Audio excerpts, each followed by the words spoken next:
Okay. So because I'm not getting any response, that's why. Yeah. Hey. Okay. So I guess we'll continue off from what we left previous week, and Hello. yeah, you can hear me, right? Yes, yes. I might Yeah. because is this first session, introduction session, or like earlier it was also happened? Could you repeat that again? Like that is like first session or like Yeah. This is first session. sorry. Yeah, this is the first session. Okay, okay, fine. Yeah. Okay, fine. Then we can start. So, CH is the certification, certified ethical certification, and it is hosted by the EC Council. So, this is one of the introductory, or you can say, beginner certifications that we have in the market. And like we discussed in the previous week, so this acts as more of a filter to the HR criteria. And so in this session, we'll start with the basics. So what we would do is we would take a brief intro. We'll look at some of the concepts that we need to understand, not just for the exam, but in general for the entire, whenever you entire thing. If you want to move into cyber, especially regarding the networking. So right now in this session, I think we'll cover these topics. So let's get started.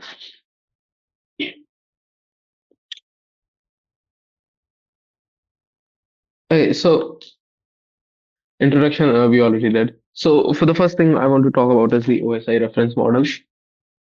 So the OSI reference model is a concept model. So it divides the network into seven different layers. And these seven different layers are physical, data link, network, transport, session, presentation. And this is what we call as a mnemonic. So what mnemonics are basically words that you use to remember a concept. So in this case, if you see, please go through this, this goes to this, this goes to this, this goes to this, and this goes to this, and away goes to the application layer. So the reason we use mnemonics is it is so that we can easily remember what comes after a certain step or something. So in this scenario, I can instead of remembering physical data link network, what I can remember easily is that please do not throw sausage pizza away. And every single keyword corresponds to a specific layer of the OSI model. So now let's take a look at how the OSI model layers are set up. So the first we'll start from the bottom. So the first one that comes in is the physical, then data link, network, transport, session, presentation, and application. So for reference, I just want to give you some of the abbreviations that I'm to use. So network, for network, we would use NW. So not it's not it's what I use just to whenever I'm creating my notes and everything. So for network, we will use NW, FW for a firewall. For now, this is just more of an easier thing to write, right? So now we have got these seven layers. Okay, you can see my screen, right? Or just type it in the chat if you can see it. It would be much easier. Okay. This is much better. So we are here, right? So we're talking about the physical ones. So we start with something like a physical layer. I think just give me a moment. Yeah. So physical layer comes at the bottom and it deals with the raw data transmission. So we're talking about something like bits and bytes, physical network, for example. So we could look at something like the cables. We can look at something like a modem. Anything that correlates in the physical world. If you can get my point, right? Yeah, now it is working fine. So I'll just create this for our reference here. So application, presentation, session, and then we had transport, then we had network, and we had data link, and we had physical. Okay. Okay. So this is for. I'm just. If you want me to write more clearly, I can do that. It is completely fine. So let's talk about the physical one. We were there, right? So physical one, like I said, it correlates with the physical world, or what we call as a tangible aspect. Tangible is which I can physically touch, right? Intangible assets would be something like data, any sort of proprietary content that you have. All those things would come under physical, under intangible. So the physical layer deals with bits and bytes, and so if we're talking about bits and bytes, that it means 0 and 1 over a physical medium. So examples of physical include Ethernet, not Ethernet, sorry, cables, modems, routers, anything that is in the physical thing. Then comes the part, what protocols that we have in here. So we would go with 802.3, which is for Ethernet. So these are IEEE standards. Then you have something like 802.1, which is for Wi-Fi. If you go and if you have bought a mobile phone recently, and if you go back to the back of the mobile phones, you will find multiple Wi-Fi spectrums, which would be like dot one, 80.1, AC dot AX, like B, C, N, G, A. All these relate to what different frequencies they would work on and channels. So 2.4 gigahertz or 5 gigahertz. So this is what the physical layer looks like. Then moving on to data link. So data link handles node to node data transfer, right? So it works with both Ethernet and Wi-Fi. And the protocols for this is ARP. Then you have PPP, point-to-point protocol, and LLC, logic link control. So we'll take a look at these in the later session. So ARP is where you is used by routers to map to IPs. Similarly, point-to-point protocols is used in VPN. So it was the underlying protocol that was used wherever we had a VPN tunnel. So now you have something like L2TP, IPsec, L2F. So this is layer 2 tunneling protocol. This is Cisco proprietary. So proprietary means that only Cisco can use it, right? And layer 2 forwarding, this is also not we use. So the only thing that we use is IPsec. So IPsec, just for a brief thing, it consists of AH plus ESP, authentication header, and the encapsulating security payload. So AH provides you with integrity primarily, and ESP provides with you with the confidentiality. And always ESP is what we use wherever we enable the IP tunneling. AH is optional. The authentication header is optional for us. So these two are the initial layers that we that are present in the that are present in the what do you call it in the OSI layer. So next comes the part. Uh, let's take a look at the network one. So network layer. So this is where a majority of the IP addressing, routing, and packet forwarding works. IP forward, routing, and packet forwarding. Right. So, what are the key protocols here? IPv4, IPv6, ICMP, BGP, IPsec. IPsec we took a look earlier, right? So, okay, so IP4 is the 32-bit addressing. It is the 128-bit, right? ICMP is used in ping. BGP is used in autonomous systems.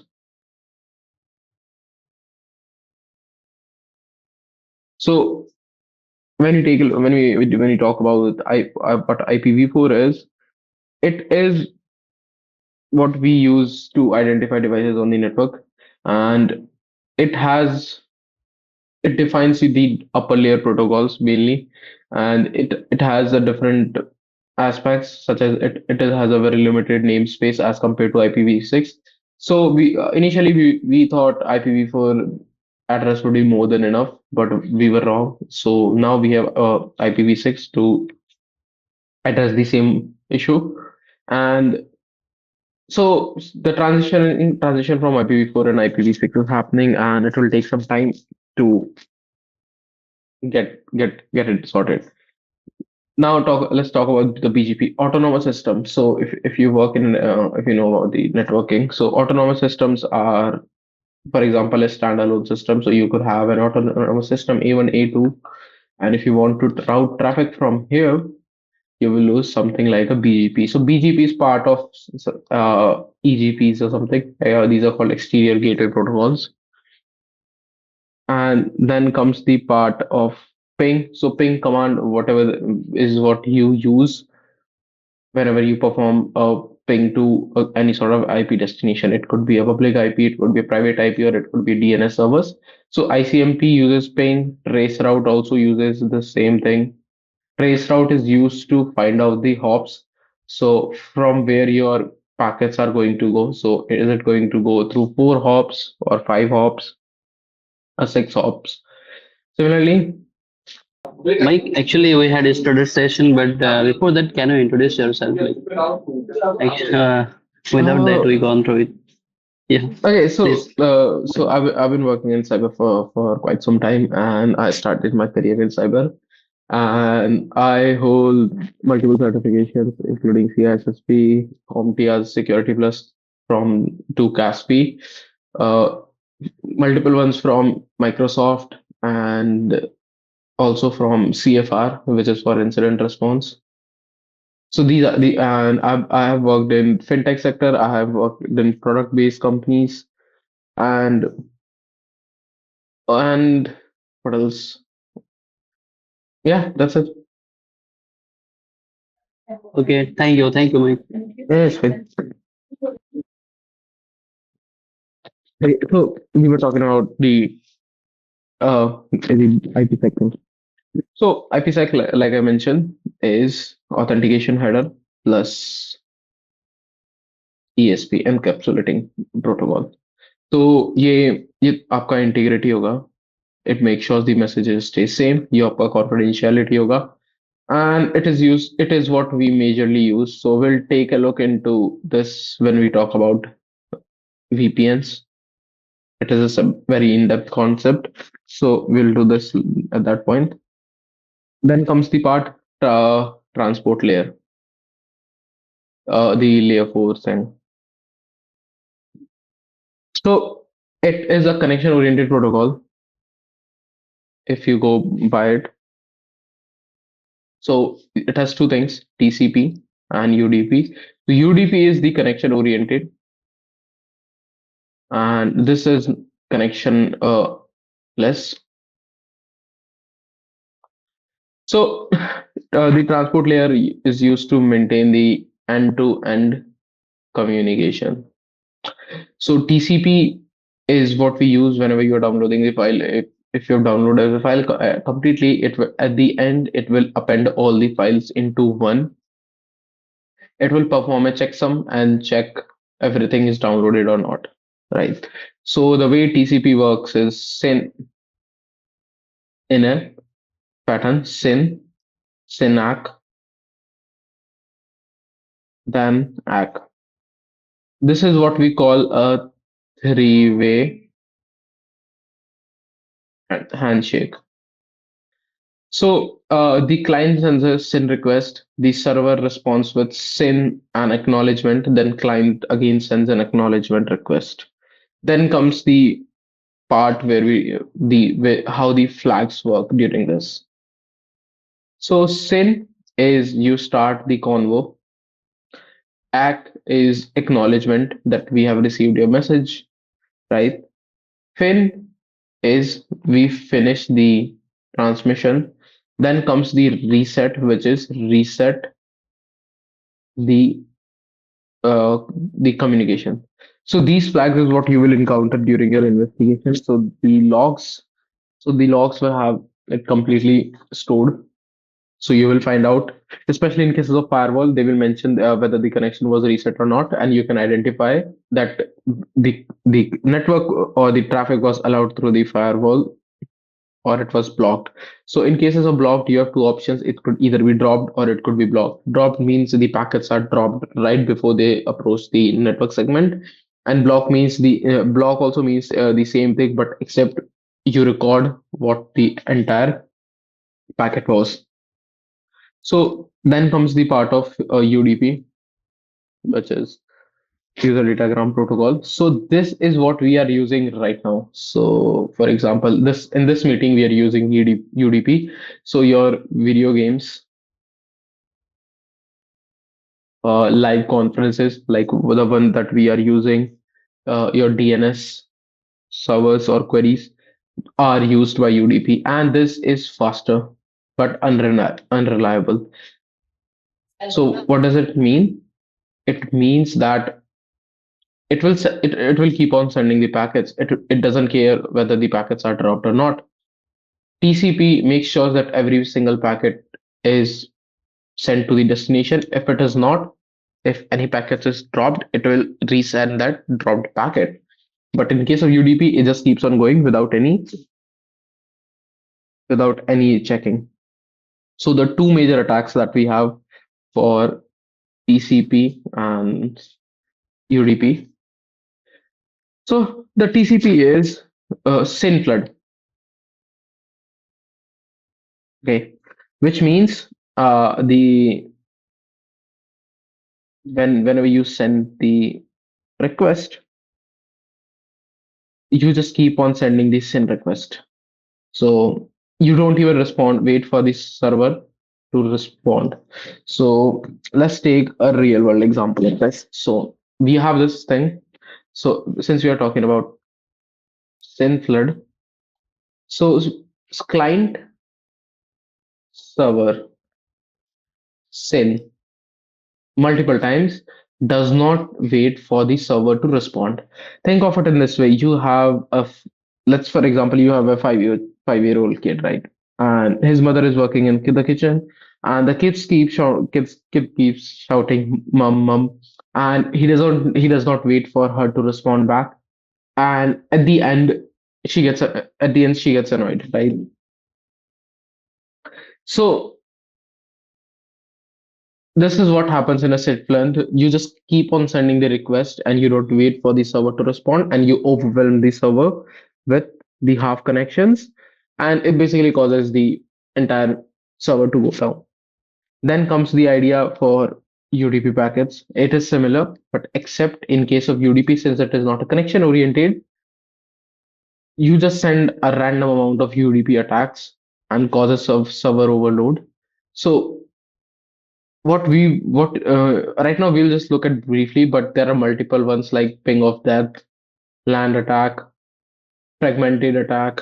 So there are multiple ones. So as we move more into the offensive side, when we move toward the practical sessions, we will go through these attacks. But for now, you remember just the two major ones For this, TCP and UDP are SYN flood and UDP flood. Then comes session layer, right? A session layer is the major one. So this is what maintains your session. So after you've done the transport layer thing, then you would move to the session, and it maintains the connection between application. So we have NetBIOS and we have PPTP. NetBIOS is used for file sharing by Windows system, right? So SMB relay is used. PPTP is a VPN protocol. We don't use it anymore. We use IPsec. So a session layer doesn't have much except it maintains the session and it initiates the session and it closes the session. So entire responsibility falls on it. Then comes the presentation, and the presentation layers does the data encryption, translation, and compression. So basically, it performs all the activities that you have, like HTTPS, VoIP. VoIP is voice over IP control. Whatever communications that you are doing, they are going over the internet, and it also looks into the TLS handshake that we have. It is different from TCP handshake. TLS handshakes goes something like this is client, this is server. Client goes hello, server goes hello. Then there is a key exchange that happens.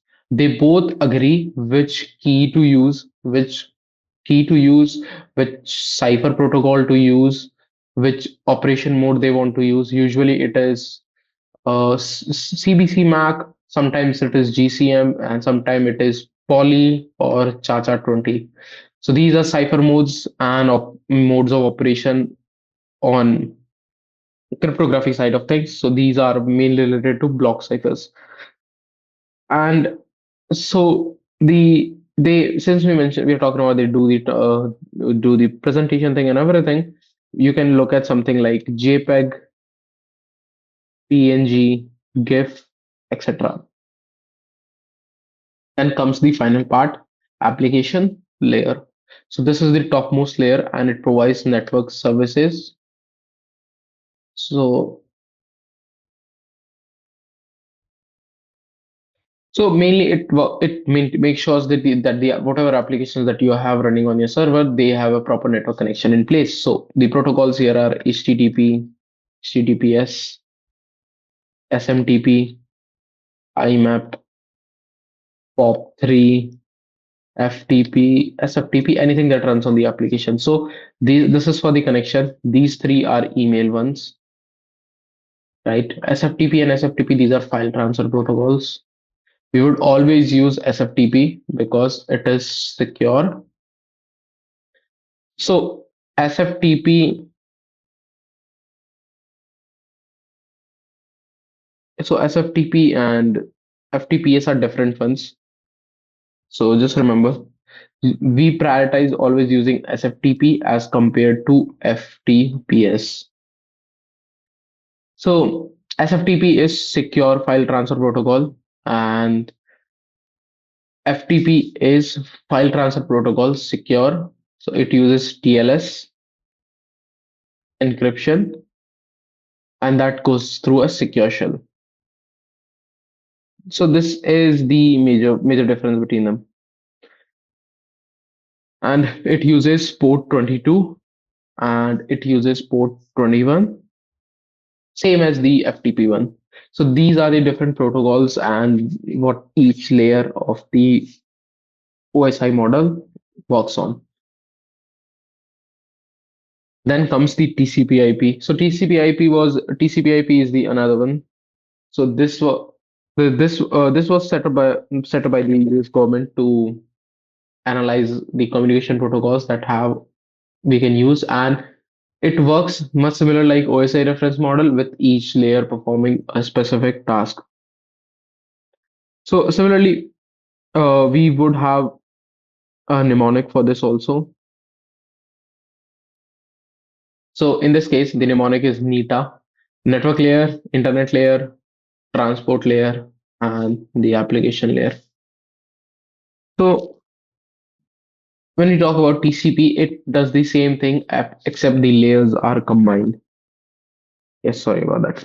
Yeah. So this does the same thing as the OSI layer, but it is more, you can say, compressed. So if we go back, so we can check what layer contributes to it. So this is going to be your network layer, and this is going to be your internet layer, and this is going to be your transport layer, and this is going to be your application layer. So I would say understand and memorize the OSI and the TCP IP model. You can use the mnemonics because it is much easier, and you can understand how each of them correlate with one another, or what is the difference between them, even though there's nothing. So remember, network is compared of physical and data link. Network then goes to internet in the TCP IP model. Transport is transport, and rest of the layer from 5 to 7 are moved into the application layer. So the protocols are still same Wi-Fi, ARP, point-to-point protocol, IPv4, ICMP, ARP, RARP, TCP, UDP, same way HTTP, FTTPS, DNS, FTP, SSL. So everything is same. Is that the naming convention has been changed. So the reason we talk about TCP IP is because it is the backbone of the internet that we have, and you would find TCP IP in almost every single implementation of a network. And a lot of network tools that we have in place, they also use the same thing. So I would say these two protocols lay down the priority that not protocols, these two models will help you understand how the networking works. And they are the most important, if not the important models to remember when you are starting out your career. To this day, I have met with people who have been working in this industry for 25 years, and they are highly qualified for people that are up in the management. Still they remember these two things, TCP IP and OSI, because every single time, if you're doing any investigation or even if you're performing pen testing, you need to understand what protocol you are targeting. How am I supposed to exploit a SQL vulnerability if I have no idea which layer it works at? So make sure you understand it and how it correlates with each other, so it is easier for you even in exam, if they say as per TCP/IP model, or they say as per the OSI model. So something that pops up in the recent years, and it has made a significant amount of news, is network security groups. So you would find network security groups, or NSGs, in Azure. You will find it in AWS. You will find it in GCP. You can find it on the enterprise network. And so mainly what they do. So what is the what we use NSGs for? First is traffic filtering. You allow what is required. So for example, if you have HR department and if you have IT, you want IT guys to access HR system whenever there is an update, application install करनी है, anything, like update वगैरह कुछ भी करना है, IT का access करना है इनको, तो HR का access करना है IT वालों को. Similarly, you don't want to allow HR to access the IT's computer. So this is where the network security group comes in. मैं यहाँ पे traffic filter कर रहा हूँ. I'm not allowing any traffic from HR to IT, but from IT to HR, I am allowing the traffic. And then comes, you can define on different levels on subnets. You can do stateful inspection, you can do rule-based access control, and the best important part is you can do the logging and monitoring for this. So First thing, let's talk about the internet. So internet is the public internet and we cannot be control it. So if we don't apply security rules to the internet, the security rules are applied to intranet or to our internal internet. Then comes the DMZ. So think of DMZ. If you go by the truth, there's no weapons of fighting. So for example, the DMZ acts as a buffer between your production network.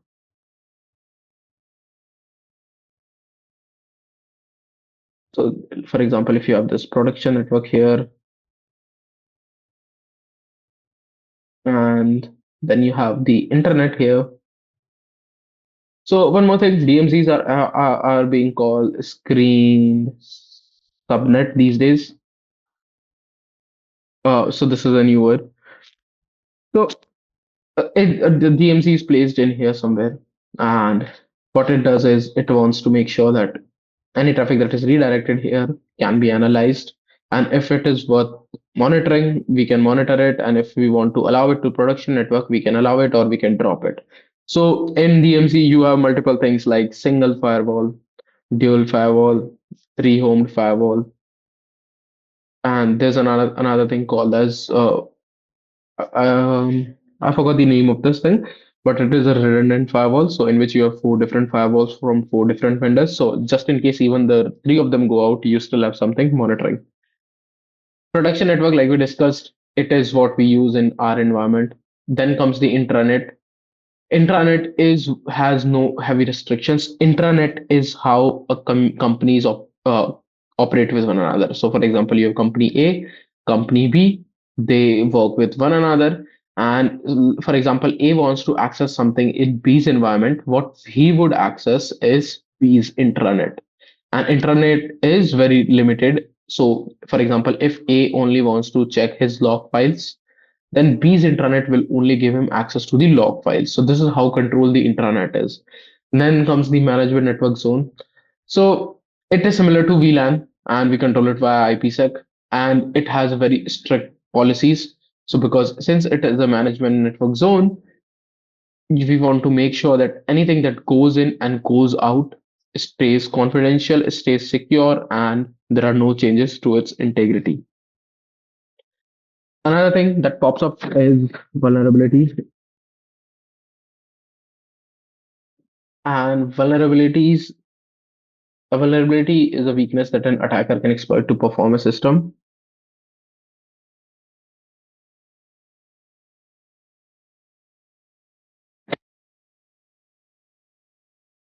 Okay.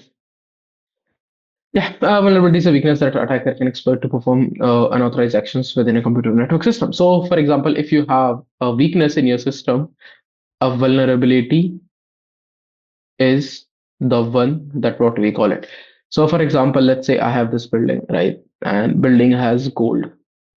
Building is everything is secure except there is a window backside that is open and someone can jump in and access the gold. So in this case, the weakness is the window. One second. Yeah, so the weakness in this case is the window.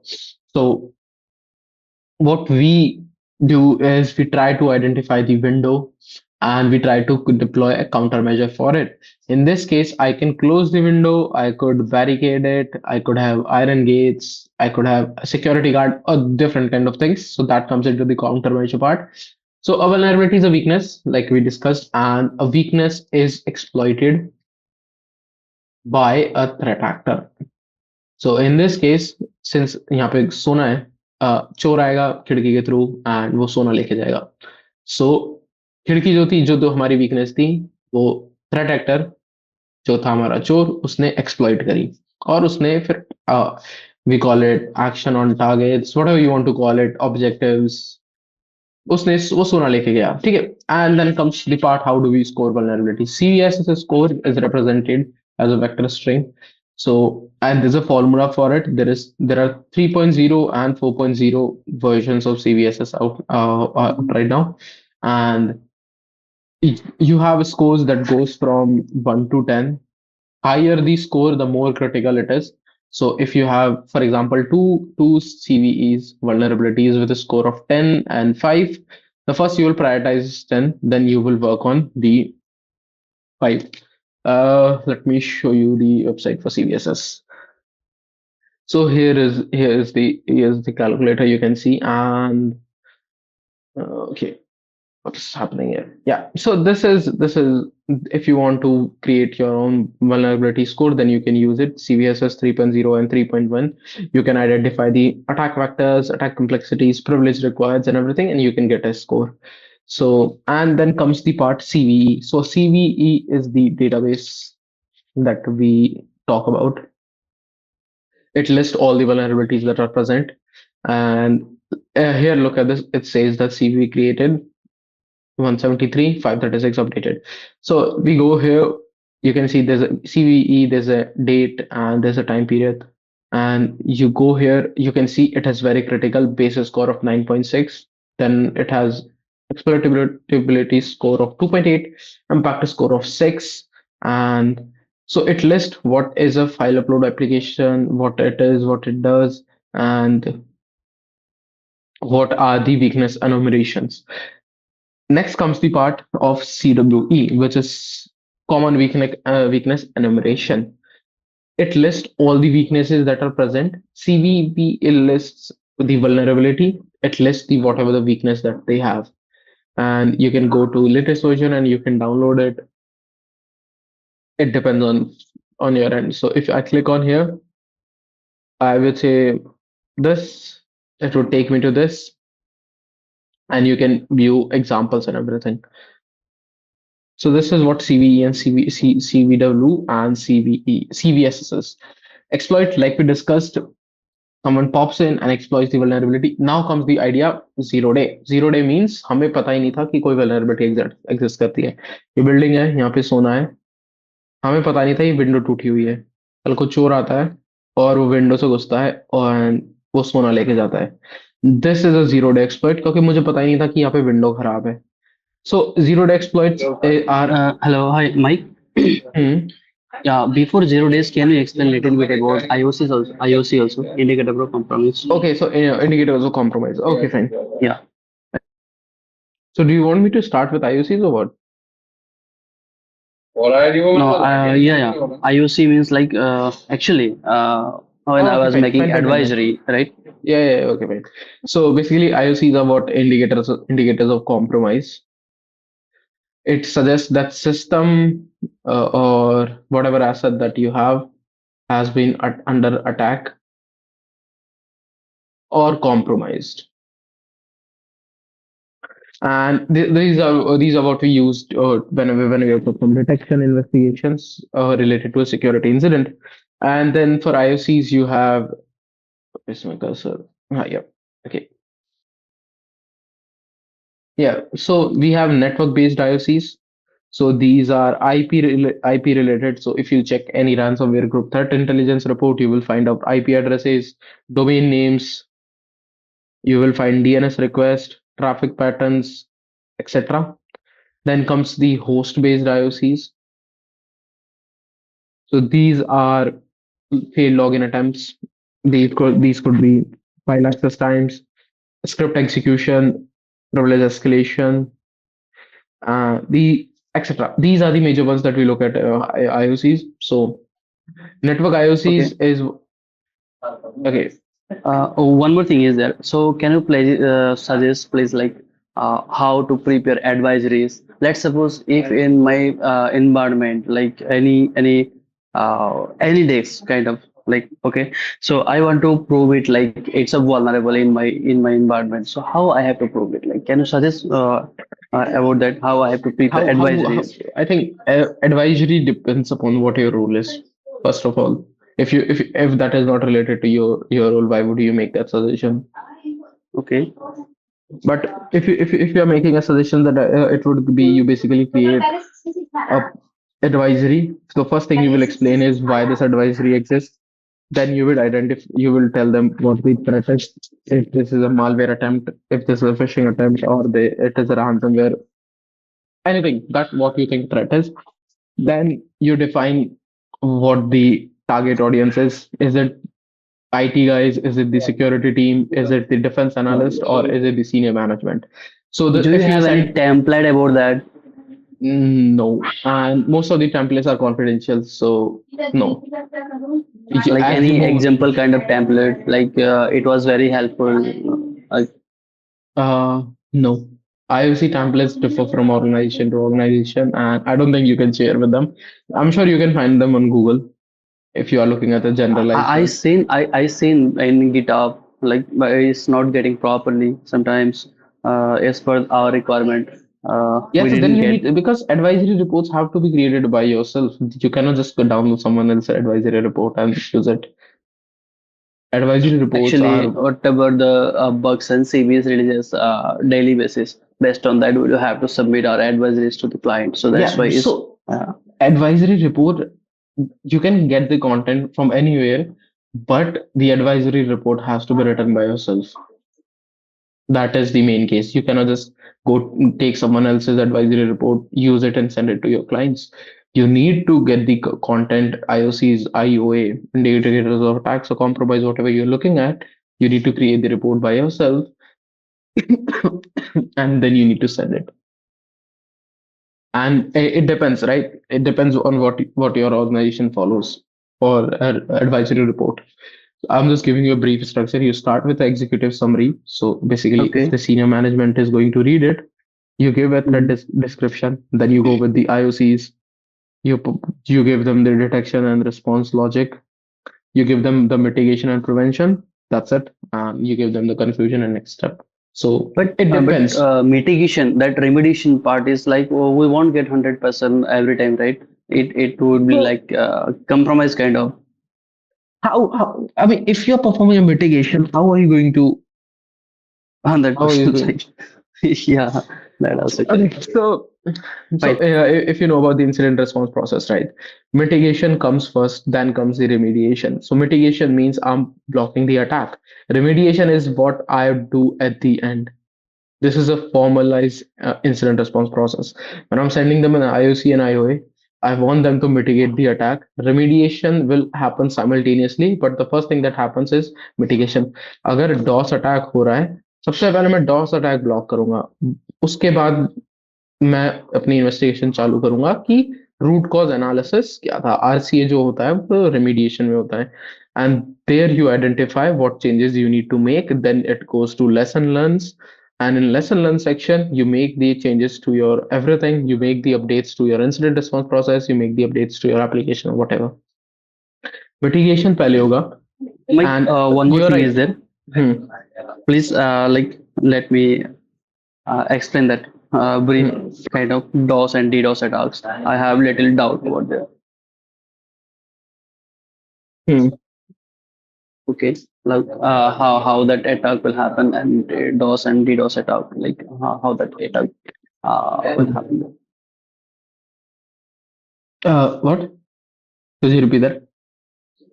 Like a DOS and DDoS attack, like how that attacks will happen. Like I want to know that. Actually, I don't have proper concept about that. So you want to know what DDoS and DOS is? Yes, yes, yes. Okay, so DOS stands for denial of service. DDoS stands for distributed denial of service. Okay, so DOS is one server is doing the activity to the destination server, or what it could be an and whatever endpoint that we have. It could be a computer, it could be an IoT device, anything. It could be even a botnet. It could be a bot, not botnet. In case of distributed, we have thousands of systems. It is a compromised botnet, zombie systems. So you will have 10 devices here that will perform the DOS request on the Mike, that router. zombie system I didn't get properly.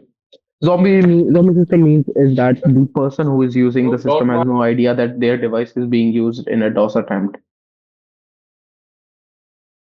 So, for example, you download a malicious script and someone you download a, for example, you download a crack. applications. And this happens in organizations a lot which don't have a policy. They go to these websites, they download the KMS activation file, and a lot of times what happens is that they download a malware with it. And if there is a APT that is looking to set up a botnet, what he would do is he would control the device remotely, and the person would not know. They would be doing their usual activity. They and knowingly or unknowingly, that device would be used as part of a botnet to launch a DDoS attack. Uh, did you get it? Yes, yes, Mike. Okay, thank Thank you. yeah. So, Yeah. so we were on exploits. So zero day we talked about, and the example of zero day, the major one was Stuxnet, which exploited the zero day flaws in Windows, and it was done by the NSA as of the information. So this is what it is for today's session. And if you have any questions, you can reach out. I'll give you 5 minutes to ask any questions since we are already running late, and then we can end the session. If you have any questions, you can just ask right now. Mike, one thing is that actually I have one query, but it may not be properly related to cybersecurity. But actually, I have one website. Okay, so Hmm. it's totally down. Like in early morning when I came to office and I seen that it's totally Hmm. down. Then Hmm. how I have to do the troubleshoot? How I have to find out that Why is issues? it down? You need to perform a root cause analysis and you need to check why it is Yeah, down. so that's why. So how I have to start that troubleshoot? How I have to find out that? Check what the main reason is. It depends on the what the logs are for yourself. It could be down for multiple of reasons. You might not have paid your hosting bills, or the machine that it was hosted on that was That's why. down. That's why that troubleshooting process. Mike. So troubleshooting is not part of security. This is what IT guys do. Unless there is a potential attack, then we would investigate. It's that thing. It's simple as that. I would say you are much better asking it to a IT operations guy how they can bring a website back up. Okay, Mike, got it. Fine. I guess there are no questions, so then we can end this. Thank you. Thank you for Yeah, nice thank you. session, Mike.